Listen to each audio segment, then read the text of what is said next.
What is up, guys? Welcome to the ThinkComputers Weekly Tech Podcast. This is episode 233, and our podcast is, of course, brought to you by Amazon.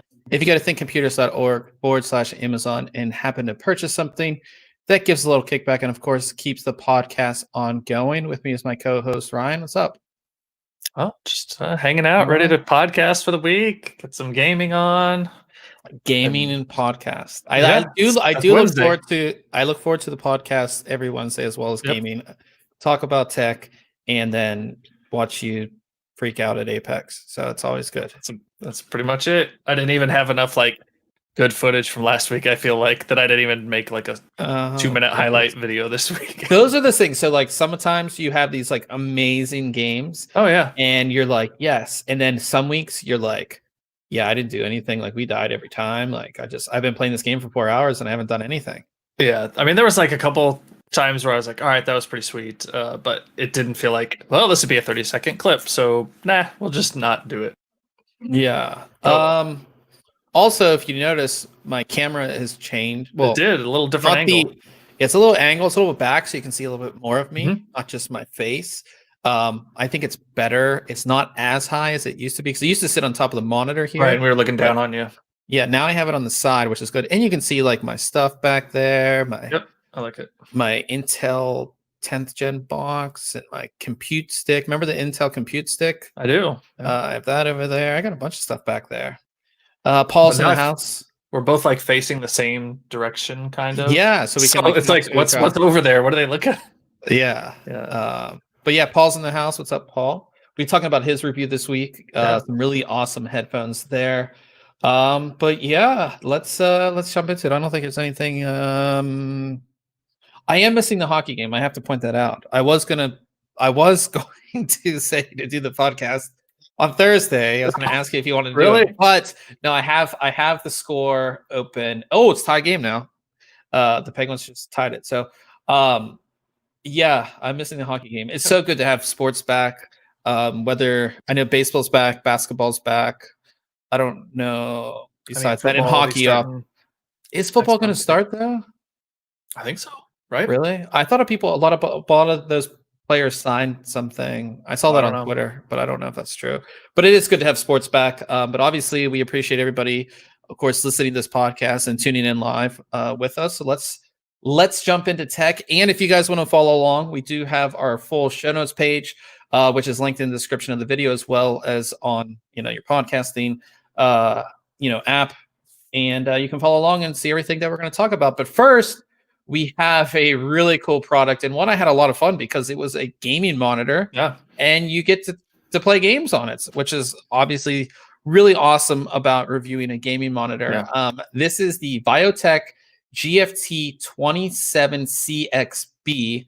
That is a 27-inch 1080p 240 hertz monitor.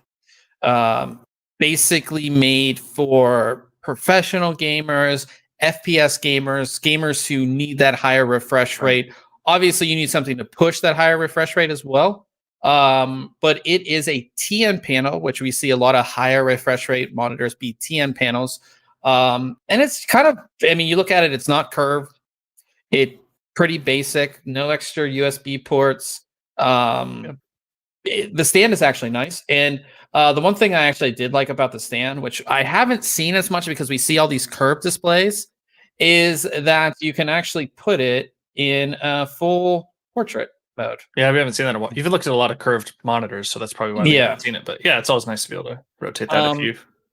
Pretty, like I said, pretty basic all around. And I think we know Viotek for that. They kind of give us what you want without all of the extra bells and whistles. And the stand is nice. It allows, one thing that was nice about the stand is the stand came attached. You could just take it out of the box with the stand attached. You don't have to attach the stand, which I kind of liked. And it makes it easier to travel with and all that stuff. And it's a really good monitor in the sense of TN panels. If you've used the TN panel, they're typically washed out, especially when you increase the brightness. They get washed out. The clarity of the display, the the overall quality is not very good, but this thing was awesome. I was actually really impressed. Playing different games. Obviously, I played Apex on it. I played Overwatch, Counter-Strike Source, or Counter-Strike Go. I'm sorry, not Counter-Strike Source.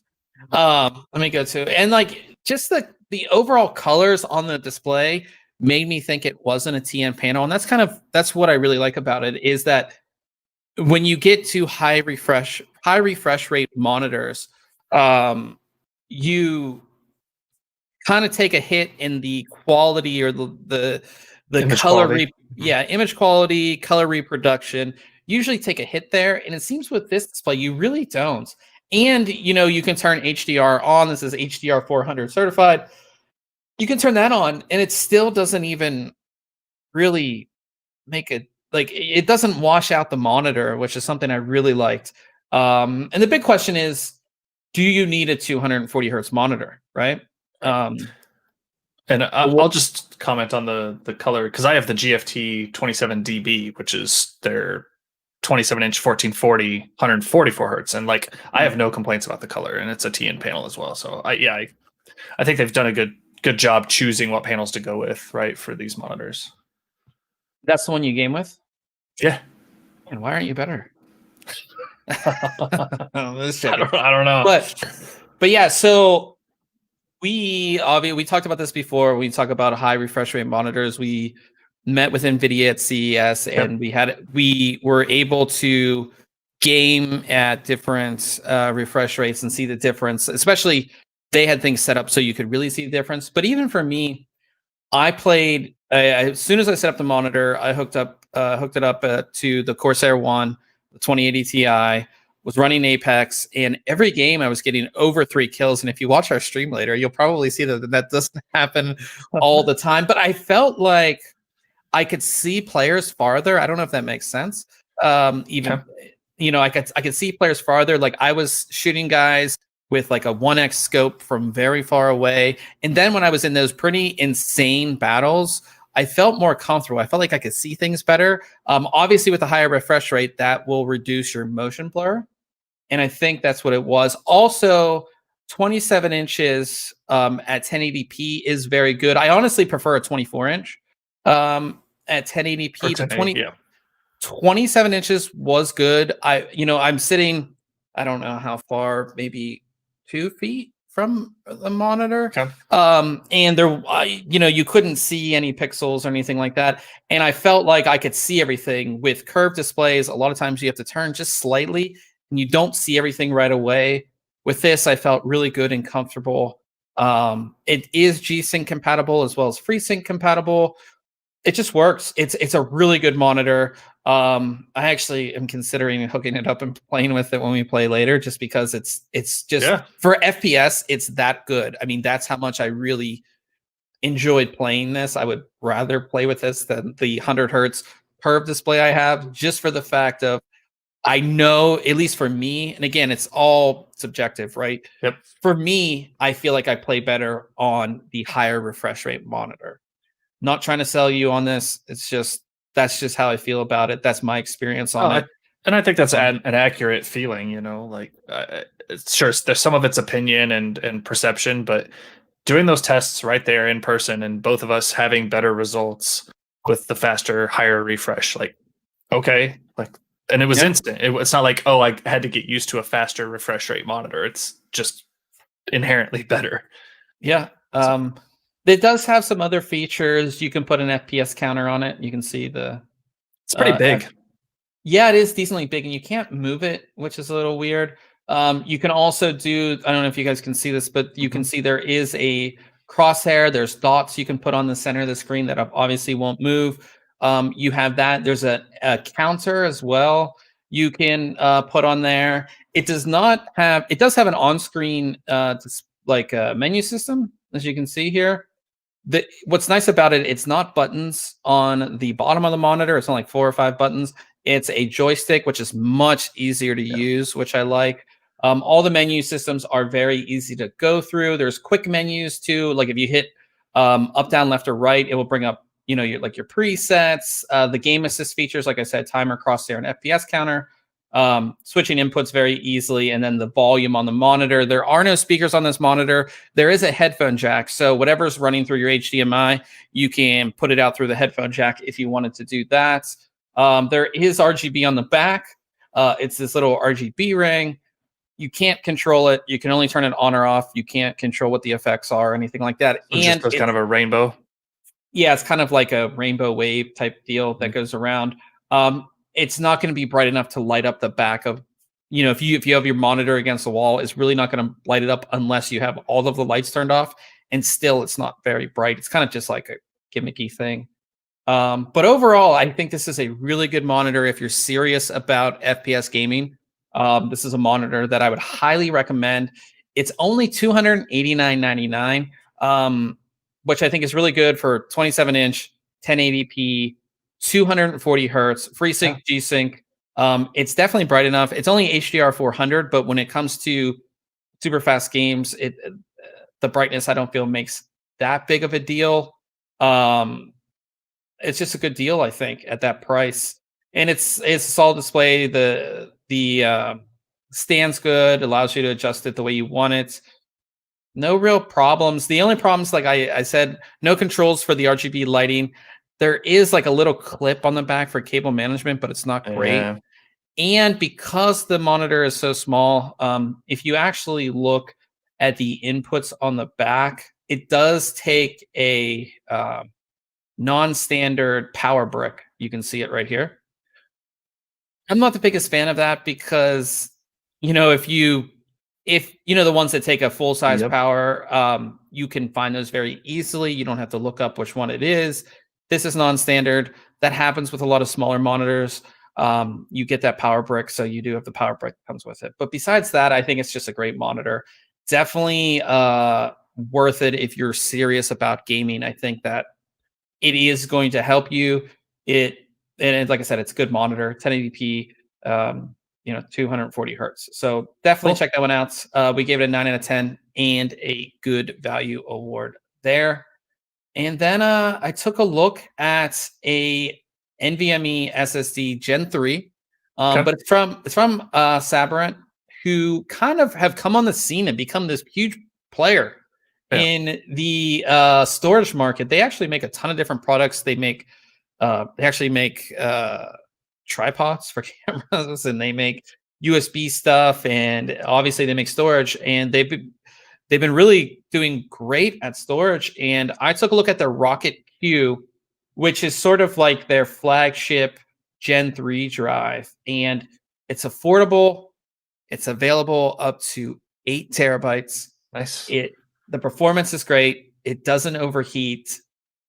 This is a drive that I would recommend to anybody who's upgrading to an NVMe. Just would. It's based on the Phison E12S, which is a variant of the E12. The actual controller has been shrunken down, which allows this drive to be single-sided, which is great if you're upgrading, say, like a laptop, and you don't have a whole lot of space there. Single-sided drive, not much to say about it because it is an NVMe drive, but it's a 2280, 80 millimeters long, kind of standard, for the drive. Great performance. The 2 terabyte is 3,400 megabytes a second read and 3,000 megabytes a second write, I believe. So pretty standard, decent numbers really for, a platform that's pretty. I'm sorry. It's 32 and 3,000. 32 read and 3,000 write, which again is good. It's still plenty faster than a normal SATA drive and like a SATA SSD even. We saw great performance. We didn't see any anomalies across the board or anything like that. It's just a good drive, and Sabrent has made these drives affordable. They've also made them in incredibly high capacity. Like I said, this drive is available up to 8 terabytes now. Yeah, that's awesome. Which is great. Doesn't overheat. Didn't run it with a heatsink on it or anything like that. Just a good overall drive. Gave it a 9 out of 10 and recommended. The 2 terabyte is only $249.99. They have their own SSD toolbox software now, which they didn't have before. It's and Phison 5-year warranty. Typically, you see 5-year warranty on storage products on higher end products. Right. This is not a gamer drive. This is not marketed as such, but you get a 5-year warranty, which because this uses QLC, hence the name Rocket Q, you do get lower endurance. I think that the TBW is 530 terabytes on this, which the 5-year warranty would obviously cover. Way past that as well. So shouldn't have to worry about that. It does use cache or QLC caching or SLC caching. I'm sorry, and you'll notice if you do heavy writes, the performance will go down. We see that in all drives now.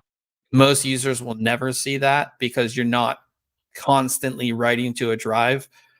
In high writes, over terabytes of writes, you're not going to notice. Most users won't notice it. So again, if you're thinking of upgrading to an NVMe SSD, a Gen 3 one, if you're building a new system and you need an NVMe drive, this is one that I would highly recommend.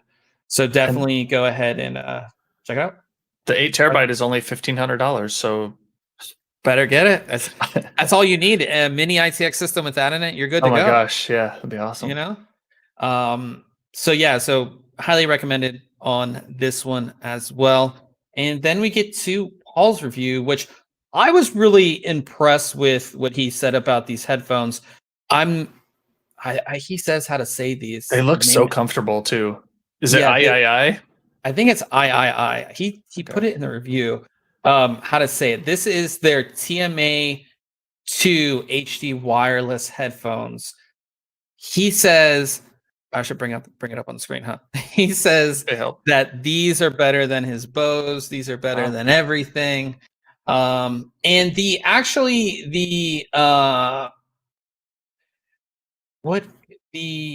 Fnatic the Fnatic dual gaming headset is based off these. So they OEM for companies as well to help them build their gaming headsets. So that just tells you that, when companies partner with an audio company, the audio company usually knows what they're doing.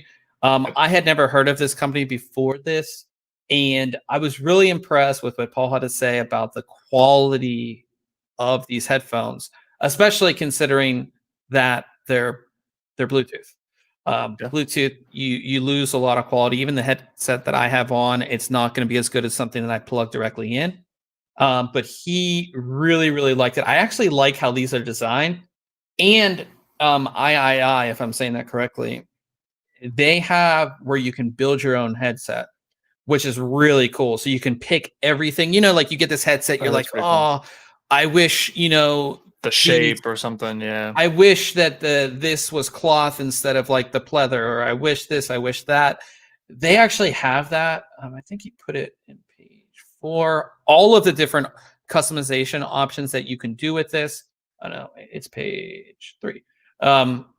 You can do so much with this. Here we go. So like you can pick the different speaker units. You know what I mean? You can actually pick different drivers.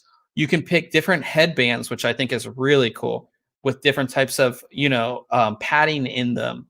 It's also, you can kind of pick what you want, and it's really, really cool. With the Bluetooth version, the wireless version, it's built into the headband, which is kind of cool. So if you really wanted to, you can make these wired if you want, and use a different headband. It's really like this whole functionality thing, which I think is awesome. All of the different ear pads that you can put on there, all of the different cables that you can have. Yeah, it's really pretty cool. Awesome. Obviously different color cables if you want to do that too. There's just like so much that you can do on these. Even with like a Type-C, connections for what's it called? For mobile devices, Type-C mobile devices. Yeah, you can do all that as well. It's really cool. All of the stuff that you can do with these. And again, if you read his review, he really said that these are the best sounding headphones that he has ever used. It's pretty good marks. Yeah. I mean, it looks like they come with a decent price as well, right? I mean, they're not cheap. $350 for this configuration, which is the HD wireless. And what's nice about AIAIAI is that you can go through the builder and do it yourself. But if you just want like the ones that we reviewed, they have, like the TMA2 HD wireless. They have some other ones that are already pre-built that you don't have to go through all the whole thing if you didn't want to have to do it. So he gave them a 10 out of 10 and an editor's choice, which I think is highly we don't give out that award that often. And for something that sounds that good, and I know Paul's an audiophile guy. He's like an audio snob, which I should be because I'm on my computer. You're always listening to music, and all the time. Yeah, always listen to music, but I use not that these are bad. These are the HyperX. Not that they're bad, but I should have a nice audio interface, and I should have this stuff. And I've been looking, but I just haven't got into that. But thank you, Paul, for obviously testing these against really great headphones and saying that they're the best that he's ever used. So check out that review. Again, we don't often give. It's not often we give a 10 out of 10 where we don't find anything wrong. So definitely check out that review for sure.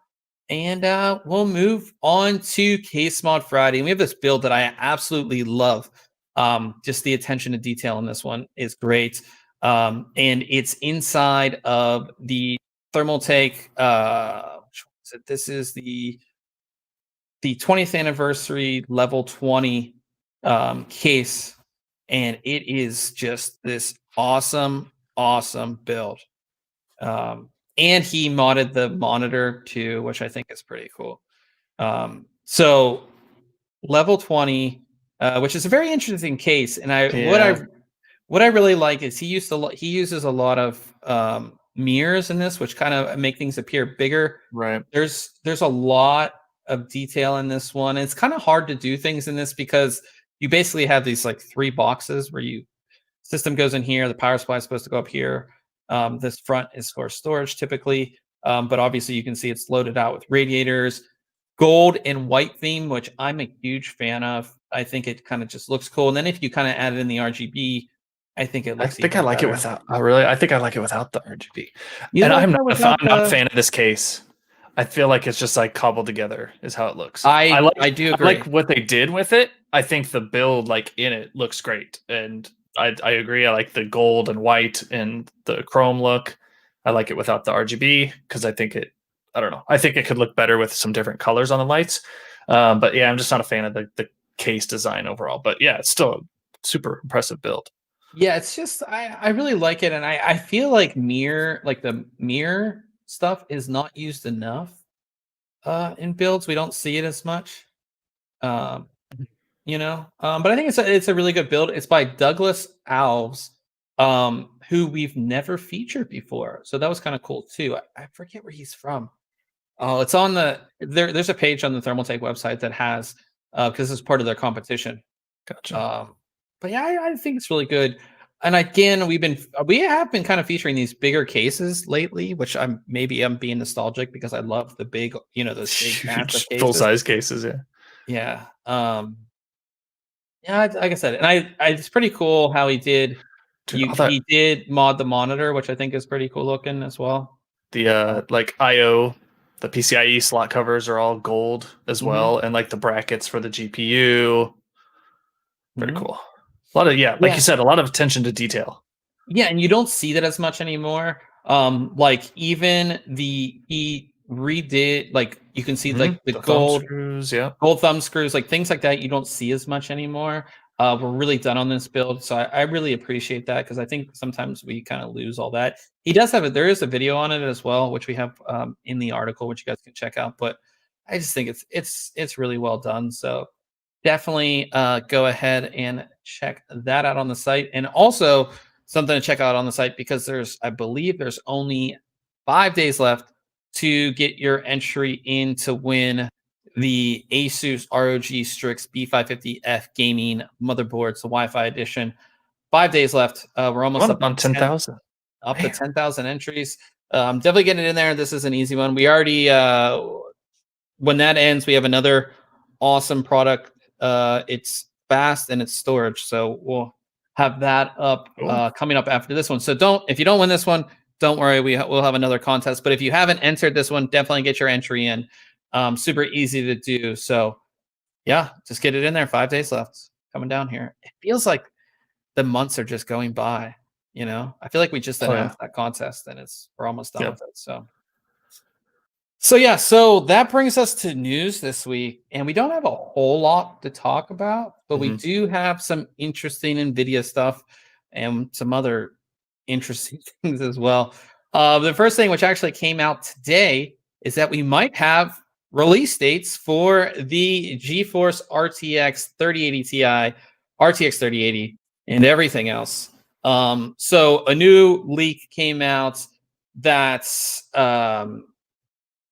the first is that the RTX 2070 supercards have been completely discontinued. Yep. And that the RTX 2060 and then the GTX 16 series will get a big price cut. And then we'll see an RTX 3080 Ti, RTX 3080, RTX 3070, and RTX 3060. All of those will come out in 2020. Which is pretty exciting. So the big date is the RTX 3080 Ti and RTX 3080 will be released on September 17th, which isn't that far away. Yeah, isn't that far away? And then you'll see the RTX 3070, which will probably be like the bread and butter card that most like you have a 2070 or you have a 2070 Super. Yeah. Yep. That will launch in October, and then the 3060 would be like the more budget card would be in November, which completely makes sense. Perfect for holiday season. We'll get that card out there for a lot of people who may have. I don't know what the pricing is going to be on these, but that seems like a good release schedule, especially now because you don't have CES, so you're not waiting around for that. Yep. You have holiday season, which is great to capture. And with everything going on, there are still a lot of people not going back to work, and there's still a lot of kids who might not be going back to school in the fall, and they need new PCs or they want to build their own PC, and to launch at that time makes a lot of sense to me. I'm excited. Again, like we don't see the super name scheme here on any of these. We obviously see the Ti. I'm curious to see if we'll see the super naming again later on down the road. Or if super was just a one-time thing where they had to respond. Yeah, that is actually interesting because now it kind of makes it very easy for Nvidia because they don't have to release that next gen or that next series. They can just refresh to a super, right? Which kind of makes more sense for them. But that might have just been a one-time thing. I don't know. Yeah, I don't know. So it's really interesting. So definitely keep those dates in mind. Obviously, as more leaks come out, we'll let you guys know like specifics on dates.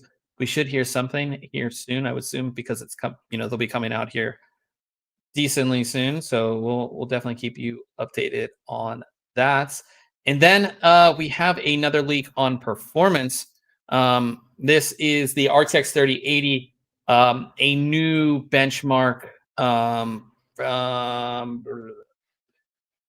3D Mark says that it was 35% faster than a 2080 Ti, which again, we're seeing these numbers are good, decently big numbers. Yeah. Do you think that they're going to just put out a lot more performance than we got with the 20 series? Maybe. I don't know. Maybe they focused more on that. Like I think I kind of mentioned last week, maybe they focused more on not so much on RTX performance and everything. Not that I don't think that won't improve. I think that will, but maybe they've made more leaps from last generation to this upcoming generation than they did from the 10 series to the 20 series. I think it's possible. They've had a lot of time. Yeah. So I think that's the big thing is they've had quite a lot of time. So definitely something. This leaker, I'm not going to try to say his name, Yeah, I'm not gonna try to say it. I'm not gonna try and say it, but I'll try anyway. Yeah, I'll try to say it. No, he's been really good with Nvidia leaks, so definitely just check it out on the site if you want to see all of his stuff. He has some really good leaks and stuff like that. So yeah, that's the one Nvidia thing, and the second big Nvidia thing is that we've seen this surge in companies wanting to buy ARM. If you guys don't know, ARM is a company, they make processors. They're going to be making the new processor that's going to go in the MacBooks, new Apple processor. They make, obviously, the NVIDIA Tegra is based off an ARM processor. The Samsung, I don't know how to say it, Exynos processor is made by ARM as well. And ever since it was announced that Apple will be moving to ARM for processors in their MacBooks, it seems like everybody wants to buy ARM. They want to buy them, especially with Intel having problems moving their node down. Other companies think, if we purchase ARM or we invest in ARM, it's a big move. We're going to see, maybe we'll see a shift where other companies are making ARM-based processors for Windows-based machines. Instead of having that Intel or AMD, there could be an ARM-based processor, and especially more like tablets and laptops. So first, the first report is from Nvidia, which would make a lot of sense for Nvidia to buy ARM. The report is that Nvidia was in advanced talks to acquire ARM. ARM is owned by SoftBank. If you guys didn't know that, this one makes a lot of sense. Nvidia is competing on the GPU front. They already made, again, the Tegra processors, which were some of the best ARM processors ever made. If Nvidia could put a CPU in a laptop with their GPU, made by them on a Windows machine, it makes a whole lot of sense for that to happen. So that is one of the companies in the running. And then we have Samsung, which also makes sense. Samsung, I feel, is more equipped to buy them. Yeah, they're just so much bigger than Nvidia. Not that Nvidia is small by any means, but yeah. So Samsung did make the how do you say that, Exynos chips? They have that, and that those chips are actually in the works for Windows-based machines. So it makes sense if Samsung would purchase ARM. Yeah, it's just crazy, this not bidding more, but like as soon as that Apple announcement, everybody wants their piece of ARM, it seems like, and it seems like they're ready to sell. It seems like they're ready to. I don't think there'd be this much news if like ARM had no interest in selling. Yeah, and then the two more companies are interested: TSMC and Foxconn. Obviously, TSMC makes sense. They make chips for everybody. Foxconn makes parts for everybody as well, though. So. Yeah, Foxconn makes parts for everybody as well. And Foxconn has that very close relationship with Apple, which is interesting when this all comes out as well. So yeah, it's just crazy. Like I said, everybody, and there's probably some other companies in the running as well. So I do think by the end of the year we would see like an ARM acquisition, just because I think Samsung or Nvidia are probably the top runners, but you never know with Foxconn too, because again, you hear Foxconn, you don't. That puts you into Apple, yeah. Yeah. So don't really know, but we'll keep you updated on that one, because is ARM publicly traded? I have no clue. I don't believe. But again, this isn't like product news, but it will definitely affect the products that do come out. So I definitely wanted to tell you guys about that. Intel looks like they're doing some redesigning of their logos, and a new brand of CPUs is likely to come out from Intel. I honestly like the logo that we have right here. I'm not against this logo. No, I no, I think it's I fine. don't think it. I don't think it's dated or anything like that. Mm. But these new logos from Intel, they're more like They're more minimalist and more modern for sure. yeah, more modern, more minimalist. New Intel logo here, new Yep. Intel Inside logo, Intel Core logo, which We've always kind of had like the i3 or i5 down in the corner, you know, mhm. And then we have this new Evo, which is powered by Core. powered by Core, which we're not really sure what that means yet. But yeah, new branding. I think that Intel needs something new. I think that they Yeah. need to appeal to more customers in some type of way. So what's interesting to me on these logos is mostly the Evo one and the shape of like the squares versus the outer frame. Like it's a vertical rectangle, right? It's powered Mhm. by Core. So is that it just has me kind of curious. Does the logo insinuate some sort of design or feature set or you know what I mean? Like Mhm. the resources available on that compared to the standard Core That is interesting CPU. Because because if like you look at it, above the square, it you know there's that outer line that you know encompasses the Intel on the Evo one, whereas just on the Core, the yeah, Intel name is inside the one square. So I don't know. yeah, it is kind of interesting. So you just have Intel, and you have Intel inside, which looks like a standard chip. Yep. Then you have the Intel Core, which is a little different. And then you have this Evo, which almost looks like an SoC, right? Because Hmm. it's a little bit bigger. You have this outer layer, and then you have this inside layer. So is it like an SoC, Right. that has Additional records? resources on the outside. Yeah, I don't know. This guy's smart. He's looking at stuff. Yeah. You're like one of those conspiracy theorists with There you your go. cap on. Oh, I But have it right yeah, here. oh, you do. No.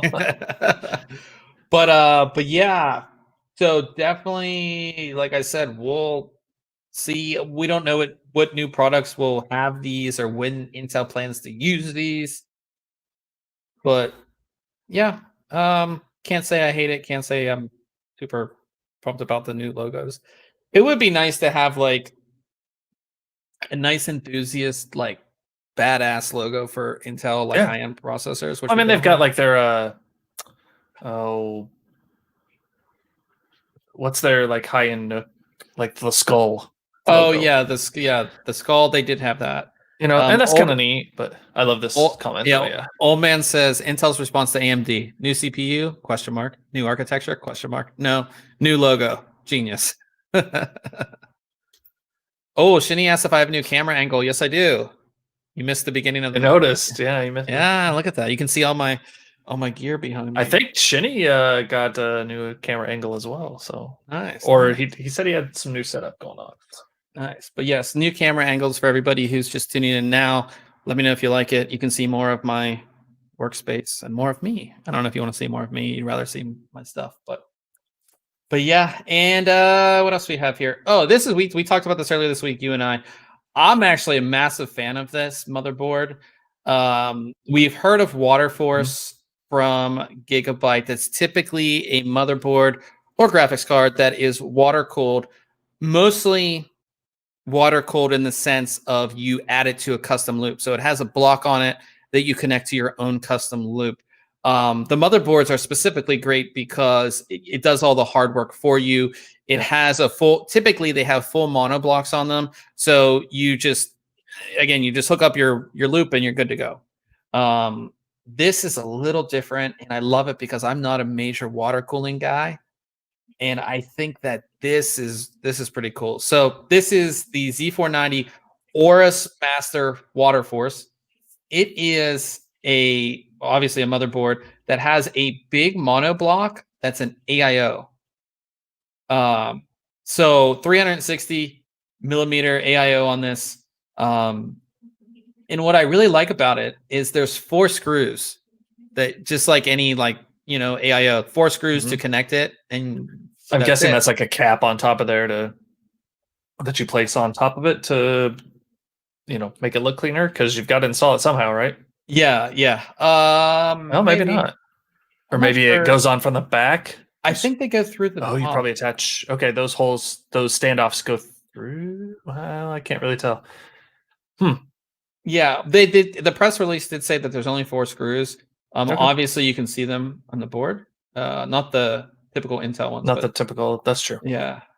Either 1, 2, 3. Where's the 4th one? Maybe it does use that. Maybe it used this one, but you can see the ones that are. Yeah, they look like they're reinforced, like a rivet. Or yeah. 1, 2, 3. I don't see a 4th one. Some block, but I don't see a 4th one. But in any case, this block is a CPU block, but it also has cooling for, of course, your power delivery components, which is really cool. Being able to cool all that stuff with an AIO 360, it's RGB. Obviously, I assume based on this picture, this lights up too. Yeah, let me see where that goes.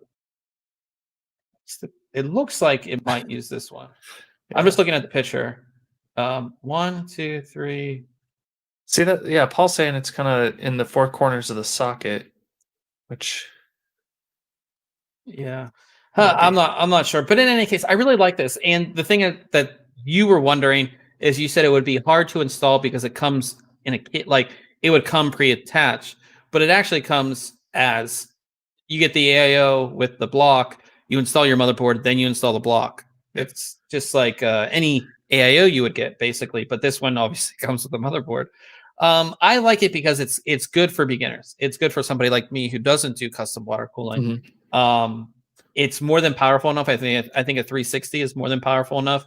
It also puts you in that whole gigabyte Aorus RGB thing, because all of your lighting's going to go together, which is great.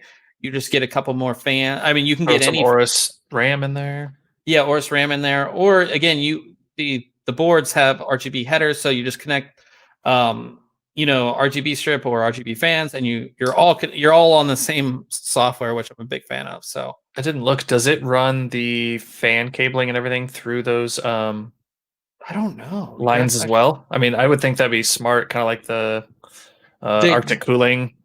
Yeah. There's obviously in these pictures, there's no cabling, so we'll have to see. I don't know if did they give a price on this? Well, let's see if we can go to the product page. I don't think there's see, these are all the renders. I don't think you're going to be able to see. You know what I mean? Yeah, we'll find out. Yeah, but cool stuff. Yeah, this doesn't show. It does not show. Any case, definitely, I think it's cool.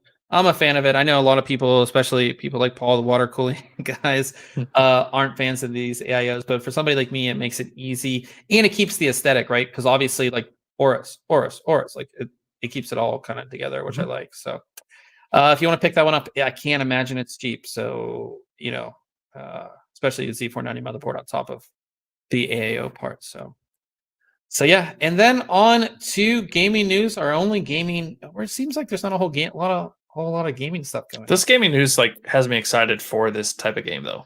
And my one buddy Jack was just talking about this.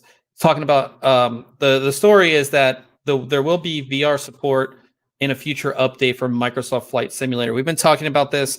A lot of people are excited. This was like one of the only flight simulators, but like the one. It's like the pinnacle flight simulator.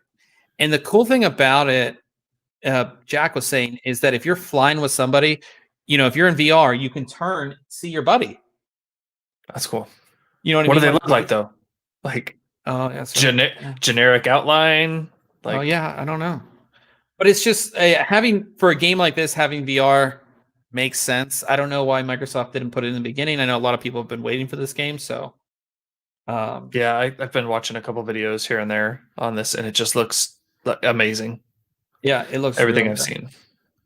I don't have the time to because if I get it, I just want to go. I want to pull back and take off and mess around. Well, not just that. Like, I want the setup. I want I want my desk to look like a cockpit.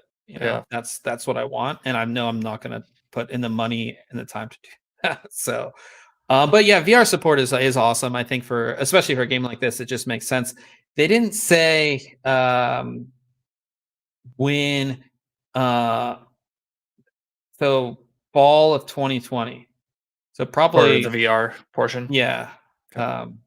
It said mixed reality headsets will support the game, and it will support track IR motion tracking systems at launch. So yeah, like I said, I think for this game, VR makes complete sense. So yeah, you still have your VR headset? Mm-hmm. Yeah. Yep. So I keep considering, like, because I have the lighthouses set up in the corners, and so obviously this room's set up for it. But I always have so much stuff going on in here that if I want to do VR, I got to spend an hour cleaning up the floor to get it ready, and then I'm like, oh, where did I put this or that? And then I got to tear it down. So I should probably just put it in the living room down here that's like right next to me. Yeah. And have it out there.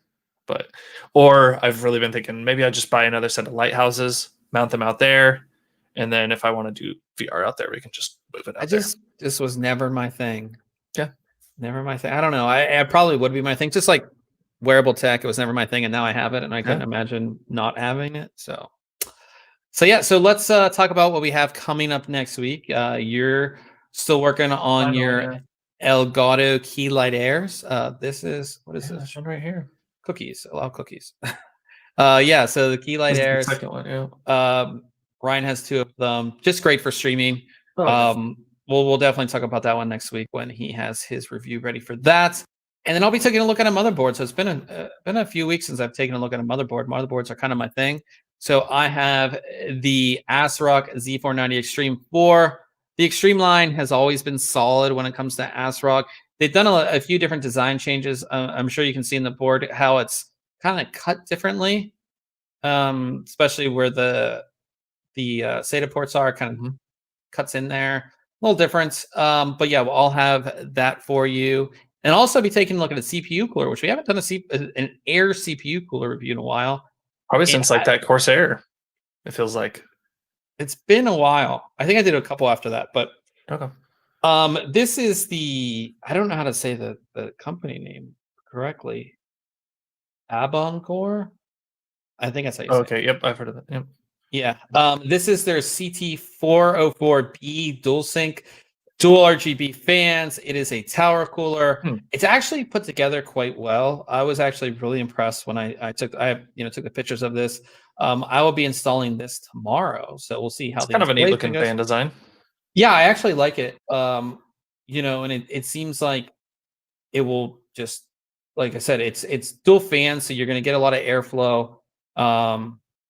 And yeah, it's like I said, it's the direct touch heat pipes and all that kind of stuff. So yeah, and the fans go on so easily. They have these brackets that you really don't have to do anything. They just like pop on and off, which I really like as well. So we'll have that all for you guys next week. And we come into the end here where we talk about if we've done anything. I know you got a new piece of tech this week.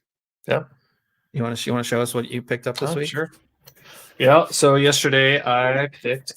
Just put it up here. I picked up the Dji Mavic Mini, and this thing is definitely mini. Like, it's folded up right now, but it's so light too. 249 grams, so it's under the 250 gram requirement for restrictions and everything. So you can essentially fly it wherever you want. But I mean, it's tiny. Like my Pixel 4 next to it is. Yeah, that thing is tiny. And they weigh like, I really think my phone weighs more than it. Yeah. So I messed around with it a little last night. Took it to work today and messed around with it at lunch. Huh? Did you fly it? Yeah, I flew it downtown. Nice.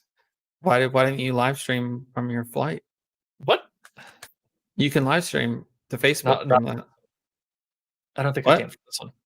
Oh, maybe I can. I don't know. I think you can because you're capturing to your, or you're sending it through your phone. Yeah, so I'm pretty sure you can do that. Well, but I'm using an older phone. I'm using my original Pixel to go in the remote, so I don't have to tie up my main phone. Gotcha. That's cool. I've been thinking about getting the which one did I tell you to get? The Mavic Air 2. probably. Yeah, that one. I don't want to spend that much because I bet the Fly More So pack. why did you get a drone? Well, I've always wanted one anyways, and just never did. Like it was at the time, I was like, "Oh, I'm either going to do a 3D printer or a drone," and I ended up with a 3D printer, and then I kind of forgot about it. And then I have like another project that I'm kind of starting to work on from the side. I'm not really going to talk about it right now, but I just a drone would be helpful for it. So Nice. yeah. That's cool. Yeah, I think I might pick one up. I had just bought this camera, Oh so yeah. that's my new purchase. So I'm Yep. gonna wait to do another new purchase, I feel. Yeah.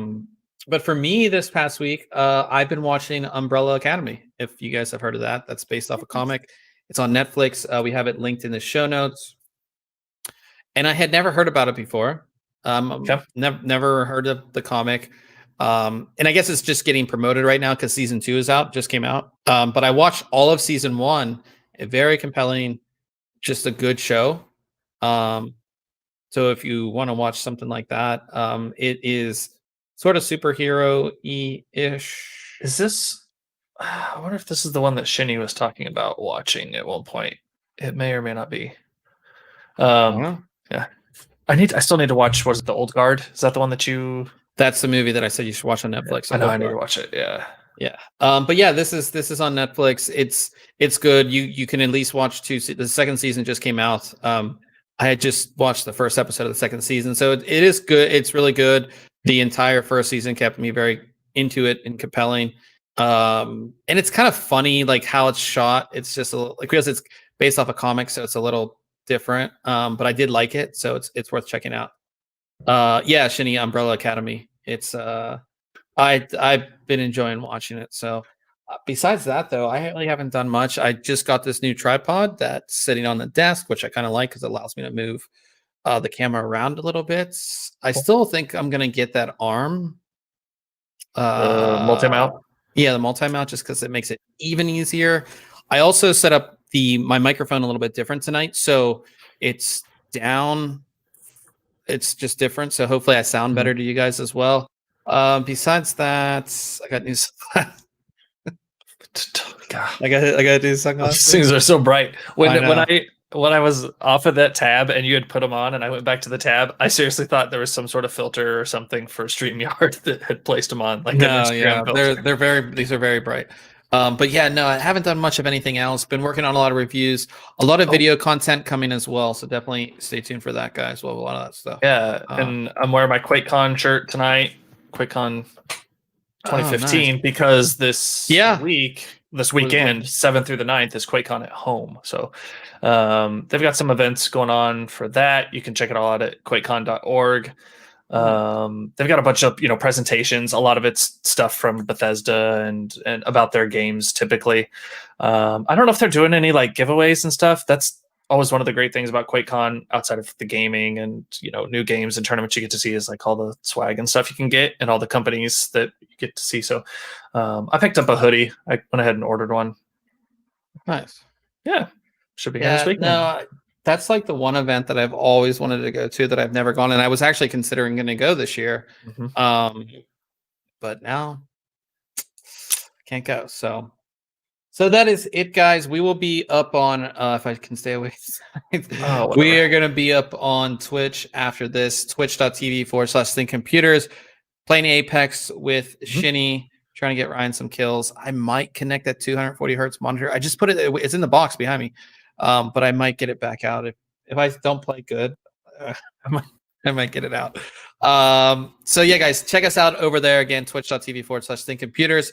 For everybody who tuned in for the live stream, we definitely appreciate it. And we obviously appreciate all you guys just listening after the fact as well. If you want to subscribe to the audio version of this, it's just ThinkComputers, all one word, on your favorite podcasting app or website. And until next week, catch you guys later.